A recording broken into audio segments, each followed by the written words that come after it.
What's up? It's Tony back with another episode of the It's Tony Podcast, and today I want to start with the sketch situation.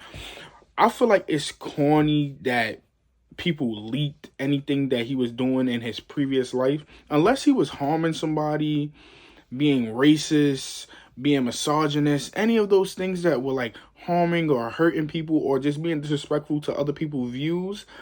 I don't feel like it's no reason to leak somebody doing something in a personal life sexually about their sexual preference or any of those things. I feel like certain things should be private. For instance, what a person does in their bedroom should be private. I don't think your opinion on a person should change just because they have a different sexual preference than you. The people that are fans of Sketch, you fell in love with him because he was a funny guy that played Madden and made funny moments. You didn't fall in love with him or viewed his streams because he liked boys or girls or anything in between. That is irrelevant. And that's why I have to give a lot of respect to one, FaZe Banks, and two, Duke Dennis. He even said it. He said, the sketch shit, to be honest, bro, I don't give a fuck. Y'all shouldn't give a fuck. You know, so I think y'all dragging it. I'm saying, because at the end of the day, he grown. He can do whatever he want to do. I don't know why y'all give a fuck so much. it doesn't matter. None of that should matter. That is his private life. What he does in his bedroom is what he does. That shouldn't make people stop streaming him. That shouldn't make people not mess with him because he wanted to hide that. I understand people saying, "Oh, live in your truth" and stuff like that, but you have to allow people to want to live in their truth. You can't force somebody to want to live in their truth. It's their truth. It's their life that they're having. You don't know why people don't want to tell everybody everything, and they shouldn't have to tell everybody, millions of people, every little aspect of their life. So are you guys trying to say that if your favorite streamer, celebrity, rap artist, singer, they said that their sexual preference wasn't aligned with what you deem as normal, you would not mess with their music? I don't think that certain things should alter your view of a person unless somebody is hurting other people, unless they're disrespecting your beliefs or just being terrible people. That shouldn't affect any way that you view that person. I give respect to Sketch. He didn't have to address it at all. He could have just went in hiding and dealt with it alone. But he came out and told y'all what happened. He said he understands if you don't want to rock with him, even though I don't think he should feel that way. If a person don't want to rock with you because you're gay or whatever you are, whatever you identify as, whatever you identify your sexual preference as, if a person doesn't want to mess with you because of that, those weren't people for you anyway. The dude plays Madden and does funny memes. He does funny moments. He makes funny moments. What about his funny moments has to do with his sexuality? What about his sexuality changes any funny moments that he makes later? And to be honest, I don't care. People might think that this is a hot take or you shouldn't say this. Most of the gay people in my life, most of the people that are part of the LGBTQIA plus community, all of them are funny. So if anything, Sketch is going to be even more funny because now he don't have to worry about not saying certain jokes because people are going to look at him a certain way. He can just be freely and do what he wants to do. Even when he was speaking about the stuff that leaked about him, he made another funny moment to me.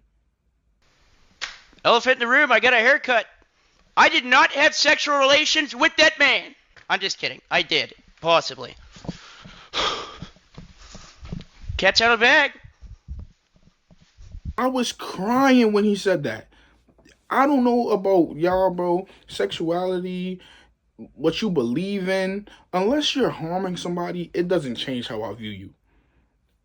Unless you're doing something that I deem as totally wrong, it doesn't change how I view you. And sexuality is not something that I view as wrong. Everybody likes what they like. People are grown. People can make their own decisions. You ain't Sketch is not forcing himself on nobody. Sketch is not taking advantage of nobody. He's not hurting nobody. He's doing what he wants to do as a grown man, and he's doing that behind closed doors. He's not telling you guys to join him in what he likes. He's not pushing that on you guys. I've never even heard Sketch talk about sexuality. I never heard him say, "Oh, we don't do that." Oh, no, no, no. He never did none of those things. He was a good guy, and that's why I said shout out to Duke and FaZe Banks, because they both said, "What does this have to do with him just being a good guy?" He wasn't harming nobody. He never made jokes about people that were gay. He never did none of those things. He was just himself. This doesn't change how I view Sketch. I feel like he just a funny dude that makes funny moments and plays Madden. And the people that don't mess with him, I think you guys are the person that should be looking in the mirror and reflecting about who you are. None of that stuff, sexuality, is not going to change how I view Sketch. And I'm sorry, you could take it how you want. I don't think it should be any controversy over it. It was leaked pictures. If he was doing something that you deem wrong or whatever, that's it. But he's not harming no one. And there's a whole bunch of celebrities that are harming people, that have weird allegations of messing with younger people. There are people that have domestic violence cases and stuff like that, and you guys are worrying about a good kid, a good man, just liking what he likes. And I think that the people that are doing that, y'all the weird ones, and y'all are the problem. Sketch is not the problem. But on to the next thing. There was a video of the Hawk 2 girl at her first paid appearance, and I don't know. Congratulations to her. I think that's cool. I think that she should stretch this moment as far as she can. If that means that people are coming to her saying they want her to do a podcast, if they want her to do comedy, whatever the rumors are, I think all of that is cool. I think embrace the moment and make it last you how long as it can. The thing about social media and all of that popularity stuff, as long as you are able to continue to make moments, you will continue to get paid, because all people care about on social media is the moment. You make a viral moment and everybody loves it. It can cross all races, all genders, all everything. And you just keep getting people to mess with you. You're going to be rich forever. It only took a couple of people to start liking Keith Lee, doing few reviews and being a food critic, for that to just keep growing and growing and growing. He growing a fan base, and people just want to mulch off of that popularity. It took him from reviewing stuff on his own leisure time and the food that he got for his family, for Chipotle, Jersey Mike's, different organizations to come to him and try to give him money.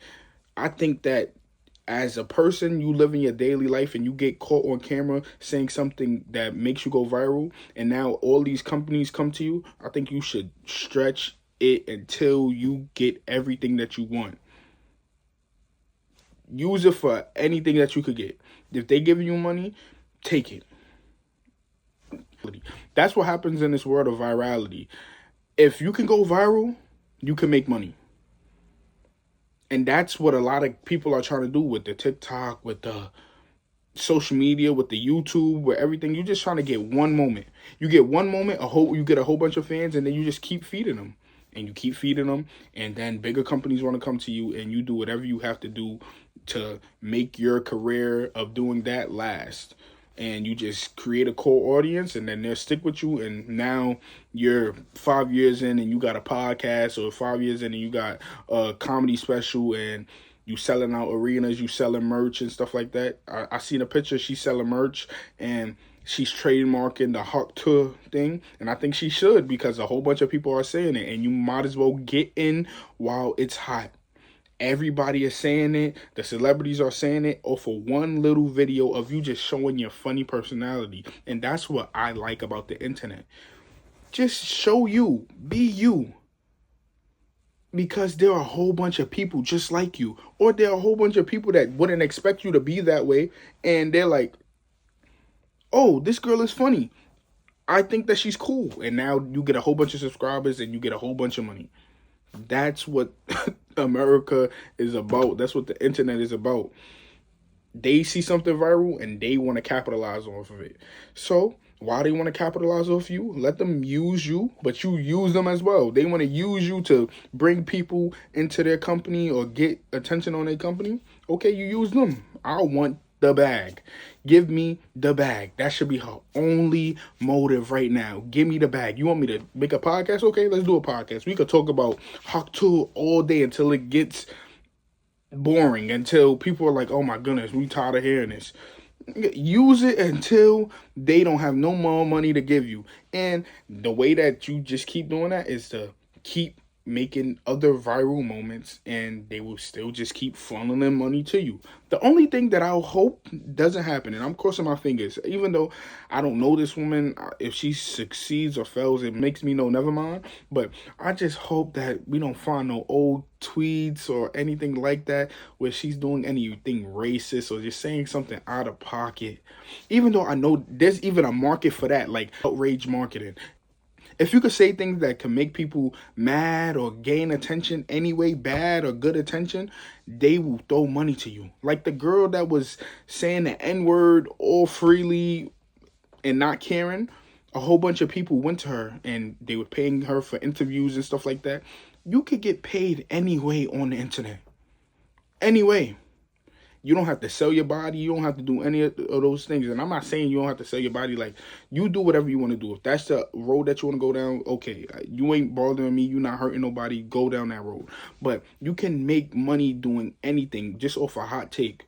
You don't even have to believe nothing that you're saying. You could just be like, oh, I think cats are the smartest being in the world. I think they're smarter than humans. We hate dogs. You get somebody to be outraged about it. You get a group of people to be outraged about that. Cha-ching. But yeah, I just hope no racist tweets come out, because you know it always comes. Even though I said there's a market for that, you just hope that it doesn't come. Even though you know there's always a chance when it's a white person, you know that there's always a chance that they have a past of being some type of racist or saying a racist joke or saying the N-word. But man, at what point are people just gonna just like? You don't have to say things that will disrespect other people just to say it, bro. You could just keep. Why not just keep those thoughts in your head? The next thing I wanted to speak about was more music related. I wanted to talk about Childish Gambino. So I seen him on the BET Awards singing the Usher thing. Was whack to me. I seen that he had like some concert or like some showing where he was playing his new music, and he had a new song come out, and it was cool. My only thing is, like, I'm kind of confused at this point of Childish Gambino's like music career. Like, I don't know what he's doing. I tried to listen to the last album that he put out, and I really like 3 songs on the project. The first song, the song with 21 Savage, and this song called To Be Hunted. I like those 3. They were good. And the music, you could tell, like, Childish Gambino is a real artist, like a real artist that wants to just try new sounds and stuff like that. And I respect that. I always respect the artist that wants to try new things, especially when you've seen that in the past, when they was trying something new or doing something that you were familiar with, it sounded good. But I just don't know where he's going in his career. To me, the last album sounded like a soundtrack. Like, it sounded like a soundtrack for a movie that he will be starring in, or a show that he'll be starring in. It didn't sound concise to me. It didn't sound like it was all one theme or it was all about something. Like, to me, every song sounded like just a loose idea. I don't know if I'm interpreting the music wrongly, and you guys could tell me in the comments, but I just don't see where Childish Gambino is going, or what is the meaning of his music. I don't know. Is it just vibes? And if it's just vibes, that's cool. But I don't even feel like the rap part of the album. It just feels like alternative music. It doesn't feel like rap. It doesn't feel like he's rapping about anything really. Like, I'm listening to it, I'm just not getting what he's putting down. And I'm like that across the board with all artists. Like, if I can't get what you're putting down, I'm just not that interested. Like, you can't keep my attention. The good music only lasts for a while. Like, everybody has good music. Everybody can get into the studio with great producers, great music makers, great beat makers, and everything can sound good. But what are you talking about? What are you doing? And I feel lost listening to everything that Childish Gambino is putting out. The last album, to me, in my opinion, was a miss. Like, Childish Gambino is one of the big acts in music right now. He's a great actor as well. He's a great producer, like show producer. But I just don't know what he's doing in music. The new album is supposed to be coming out soon, and I just want to feel like the album makes sense. Besides good vibes, like, I feel like he can do that in his sleep. I just want the album to make sense. If it's just a love story, if it's any type of story, I need a story. And maybe I'm wrong for that. Maybe I'm too spoiled by like my favorite artist, that I'm used to a story or used to hearing a person talk about something, and that's what I fell in love with. But what happened to story making? What happened to storytelling? Why aren't people doing that in their music anymore? I don't understand it, but I hope the next album that comes out by Childish Gambino is more concise and more theme focused. I hope that he could find a way to get my attention, because I'm a Childish Gambino fan. I love, my favorite song by Childish Gambino is Telegraph Ave. He makes great music, but I haven't seen him make great music in a while, and it's because he's doing other side quests and things like that, acting and other things, and I respect all of that. But when he getting his music back, I want to hear some of that old Childish Gambino. I'm cool with the singing, that's what he likes to do, but I want to hear some rapping a little bit, and in a clip I see him rapping a little bit, and I'm cool with that. I just want him to get back in that old bag. And I think, me even saying that, I can't fault the artist for not going back in that old bag. I could really fault myself as a consumer, because as consumers, we always want our favorite artist to go back in the old bag. For instance, G Herbo. G Herbo growing up was one of my favorite rappers. But he didn't start as G Herbo. He started as Little Herb. And as Little Herb, Welcome to Phaserland was his best record ever to me. Ever. He never made a project that was better than that. He never made an album better than that. Because you could hear the grit, you could hear the griminess, you could hear the hunger in every song. It was a hunger that, to me, he never was able to regain. Like, he was never able to regain that hunger. He had that hunger on Pistol P Project a little bit. He had that hunger on Ballin' Like I'm Kobe a lot. But after Ballin' Like I'm Kobe, in my opinion, when he became G Herbo, he was never the same. He started even rapping off beat. Like, that became a narrative that he was rapping off beat. And he wasn't doing that in the beginning. None of his great songs since the beginning, from Welcome to Phaserland to Ballin' Like I'm Kobe, he was never off beat. He was always on beat, and he was rapping about something. He wasn't rapping about change, money. He was rapping about the shit that was happening in his community. And I think that's where I say I fought myself again, because G Herbo became successful, and that, in all of the beginning projects, that's all he wanted to, is to get out of that city that he was in and to be better and to be great. And once he did that, he started rapping about the things that he was doing in the new life that he was living. Some of the songs he started rapping about the old life that he was in and how it's affecting him now that he's in success, but he was more so rapping about the chains, the jewelries, and all the luxuries that he received once he became the artist that he always wanted to be. And I have to respect that, because I was there when he was grinding to get that. So I respect him doing that. But I always wanted G Herbo to go back to that Little Herb feel, and he never did that. And I can't fault him for that. I could just fault myself for saying, maybe as a fan you have to learn to grow with them once they become bigger than what they were. Maybe you can't just fall in love and stay in that time of, oh, Little Herb has to stay Little Herb. But that's when I would say, in order to keep me there, and say and grow with you, you have to show me the growth in the music. For instance, my other favorite rapper, Kendrick Lamar. When I first got in tune with Kendrick Lamar and Good Kid, Mad City, he was telling stories. Then he went to Pimp a Butterfly, and he was still telling stories. He wasn't telling the same stories. He was telling the stories of where he was at now, of being a superstar and feeling the guilt of surviving. Then he went to Damn, and he was still telling stories. Then he went to Mr. Morale, and he was still telling stories. Like, take me along for the journey. Don't just tell stories and then once you reach the peak of where you want to get, just stop telling stories because now you're here. Now you have the money, so now you're just going to talk about money. No, tell us stories. What, like, storytelling has to come back. And that's why Kendrick will always be my GOAT, because even as big as he got, he always told stories. He always told meaningful tales of what's going on in his life and his surroundings. G Herbo did that maybe sometimes, but his stories were so surface level about money and the cars, the clothes, the women. It wasn't about the beginning. Like, write your name in the sky. Write Your Name is G Herbo's best song. Just do me a favor. If you think G Herbo is whack, listen to Write Your Name.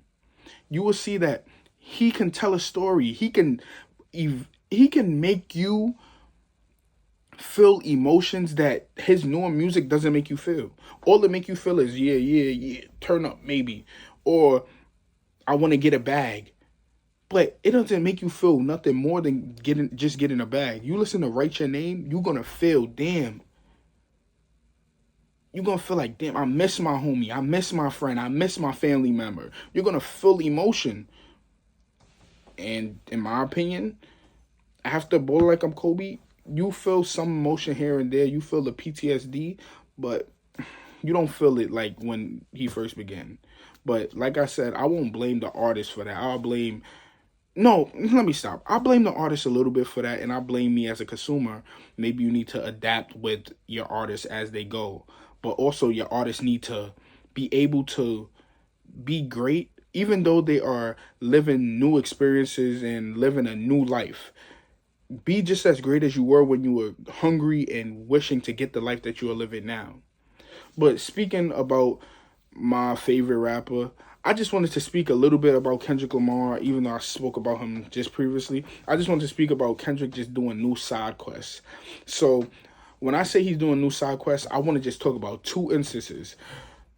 There's a report that that the burger shop that they were in front of is doing good. Like, they getting a whole bunch of boost in sales and stuff like that because of that video. And I just want to say the nigga is tough. The nigga is great. And then I want to say about the New Ho King Chinese restaurant that Kendrick mentioned in Euphoria, how that was also doing great. It just shows the impact of Kendrick Lamar. And I know people want to try to say any new narrative about Kendrick Lamar. Like, people said that he was botting streams and stuff like that. And then DJ Academics just had to eat his own words about this on the stream that he had, where he had the so-called botter, the guy that was botting streams for Kendrick, who he got sent thousands of dollars from Kendrick and his team. He called somebody from Spotify and they said those streams were not botted. Those were all authentic. And now, I'll be honest with you. I talked to my man from Spotify. I won't say the name right now, but legit Spotify nigga. He said, "Hey, yo, I'm gonna be honest with you. I don't know what that person on your stream was talking about. Them Kendrick streams is real." And Whack 100 also said the same thing. So he ate his words, claiming that Kendrick was buying streams, but he wasn't. Kendrick is just Kendrick. Kendrick is who he is. The hate is not needed. And then I wanted to speak on another part of the impact of Kendrick Lamar. Only Matters by Drake got 35 million views in 2 months. Kendrick Lamar's Not Like Us got 35 million views in 3 to 4 days. I don't know what excuse you guys will make now, but I'm just giving you this information. You say whatever you want to say about it in the comments. You say, oh, he's stretching out the battle. It's getting old. The song is whack now. The numbers don't lie. The streaming numbers don't lie. Y'all can make up any alternative angle that you can think of, but the proof is in the pudding, and Kendrick Lamar is who he is.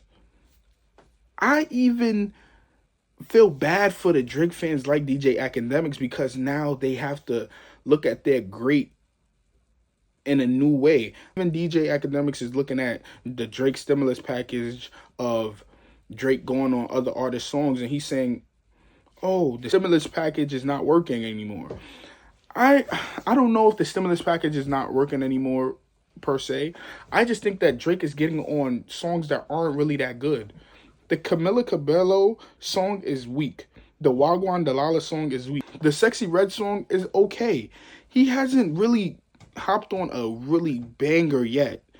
They even saying, oh, he should sit out this summer. And I'm saying, I believe Not Like Us is a huge song, but I don't think that it should affect Drake this much, because Drake is one of the biggest artists. I don't know why I believe in Drake more than his fans, more than his stans. Like, I'm a Drake fan, but I'm not a Drake stan. The Drake stans should believe in him way more than me. They feel like his career is on a down slope, and it's not. Just put out a good song. Put out a actual song, an actual banger. Don't put out a collab song, because if Drake really believed in those songs, he wouldn't have Let It Be on Camila Cabello album, or he wouldn't have just did the Wagwan Delilah song and just not did a video or something to it. He would have put actual effort into selling the songs. That's why I don't think that he even feels like the stimulus package or whatever his career is going down the hill right now, because he's not putting no effort into really selling these songs. But I promise you, when Drake wants to sell a song and he really wants to put effort behind the song, or he really believes in a song that he's featured on, you will see it.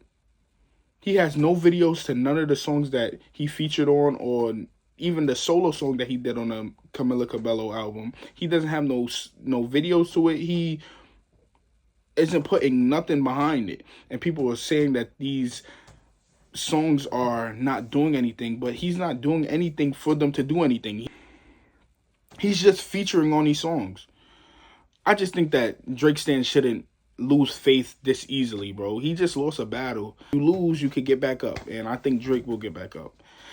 In the realm of music, the Tobey Maguire song has came out. The music video has came out. And I'm sorry. In my humble opinion, Eminem is 0-2. Houdini is good. It's catchy. I like it. But like I said when I reviewed it, it's nothing that will go on my phone. Like, I would not play that song over and over by myself. And this Toby song is the same thing. I wasn't impressed by the Big Sean verse. I didn't need to hear Eminem with Baby Tron. And I feel like Eminem is trying to do this dark thing, but it's feeling forced. Like, he's trying to do this airy, edgy music making thing, and I'm not the biggest fan. Like, I just think that Eminem is trying too hard, in my opinion. I don't feel like the life that he lives right now is not reflected in his music. He's trying to recapture a moment instead of just creating a moment now. I'm not a fan of the song. But what the song did make me wonder is, where's Big Sean? Like, is he coming out with another album? I'm a fan of Big Sean. I just want to see him make a classic. And to me, Big Sean doesn't have no classic. And that's why he's a part of the mid-3, as people would call it. They say Wale, Big Sean, and Meek Mill. That's the mid-3. You know, the big 3 is Kendrick, Cole, and Drake. The mid-3 is Wale, Big Sean, and Meek Mill. And I think that all 3 of those people are part of the mid-3. They had the ability and the talent to be a part of the big 3, or be seen as equals to the big 3, but they all just dropped the ball at a certain point. And I think one of biggest parts of their career that they drop is that they don't have no real certified classic. And I think out of the big three, Big Sean might be the one that can get a certified classic, but like he has great albums. He has good albums. All three of them have good albums. Meek Mill, in my opinion, might be the third. Like he's in third place out of the big three. I think it's Big Sean, Wale, then Meek Mill. All of them have good albums, but none of them have classic across the board. And that's why they can't compete with the big three. But I think Big Sean is the closest to having the ability to be in that same talk. And he has nothing but time. And that's why I'm wondering, where's this next album and what is it going to be about and when is he dropping it? He can rap just as good as all of them. He can tell stories just as good as all of them. I just need him to put it all together on one album. And I don't think rapping with Eminem is going to show that to me. Like, if he's rapping how he was when he was rapping with Eminem, I'm disappointed. I don't want to hear that on the new album. Rap how you rap and stay in your pocket and smoke these niggas, bro. I think that you have the talent to be just as great as any of them in the big three. And I think this whole beef between Drake, Kendrick, and Cole, I think that opened up the gates for anybody in the music industry, in the rap music industry, to come and compete. Drake and Cole are still who they are, but the one is Kendrick right now. It's solidified. Cole quit, Drake lost. Why aren't Big Sean, Wale, Meek Mill, anybody else, why aren't they putting their foot on the gas and trying to go through that gate right now? It's open for anybody to compete with J. Cole and Drake. You can't really compete with Drake because he's Drake, but you compete for that third spot. You can start smoking that third spot. J. Cole, he may have one classic album. If Big Sean, Wale, or Meek get a certified classic album right now, they will be in the talks with J. Cole. You telling me that you don't think Big Sean raps as good as J. Cole? You telling me Wale doesn't rap as good as J. Cole? In my opinion, Meek Mill is doodle. He doesn't rap good as Drake, Kendrick, J. Cole, Wale, or Big Sean. No.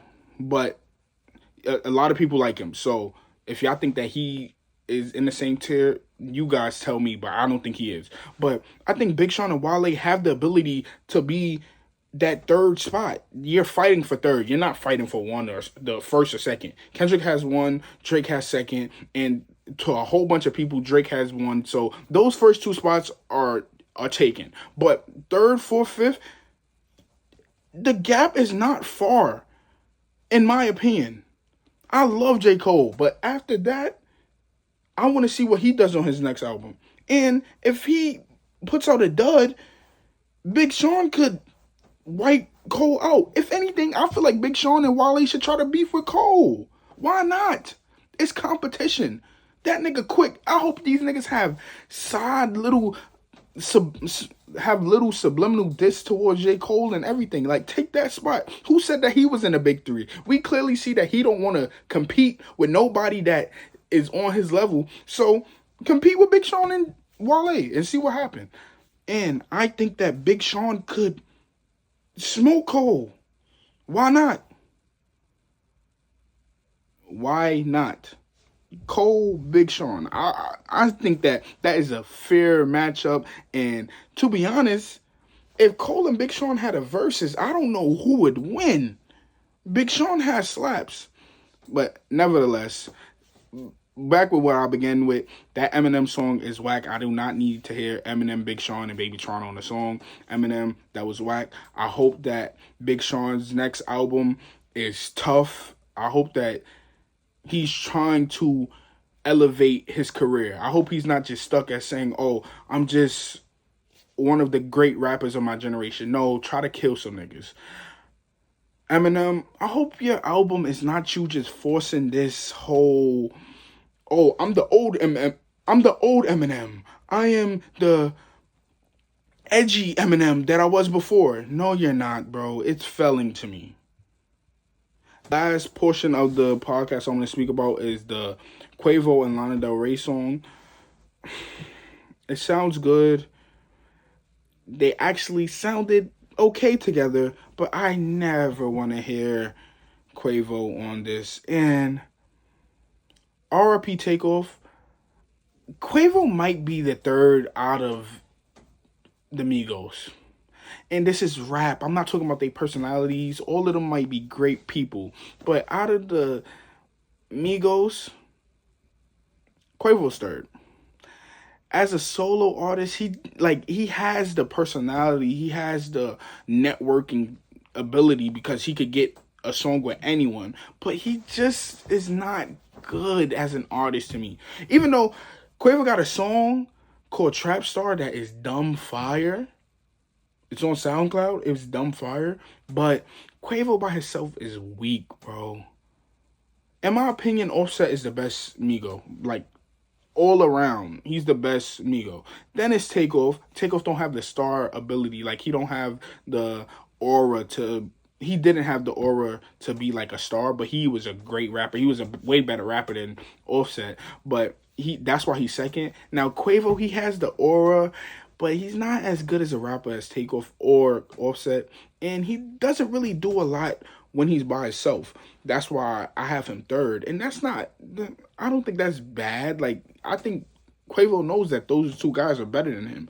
My only thing is, now that they're not a group anymore, RIP Takeoff again. I hope it's not disrespectful to anybody that's viewing this, but now that they're not a group anymore, I don't know what Quavo is gonna do, because I think that being in a group was a crutch for Quavo. You didn't have to see him do a lot because he had two other people with him. So he could just have his little moments. But now he has to do it on his own. And I don't think he could ever get back up to where he was as Amigos, or even a little bit lower. I think he's far below where his stature was when he was a part of the Migos. Whereas Offset, I don't know if it's due to him being with Cardi B is why he will always be like a little bit bigger, but I think because what he can do musically by himself is great, he will always be a little bit under where he was as Amigo. The song that he have with Don Toliver is fire, and he makes a lot of good music by himself. I have to give Offset that respect. Quavo, I just don't know what he's gonna do. I don't need another Lana Del Rey Quavo song. It sounded good, and it sounded like he talking about stuff on it, but I'm just good. And whose idea was that? Like, what was the objective of that song? I'm sorry, y'all. I don't know. I don't know what Quavo be doing on his solo career. Like, I just think he should transition into something else, or no funny shit. I believe that he needs to get next to some. He might need an A&R. He might need artist development, because by himself, he's not the same as what they were when he was with the Migos. And I know I said that already, but I need you guys to really go listen to the songs that Quavo is making by himself, and you will see he is garbage, bro.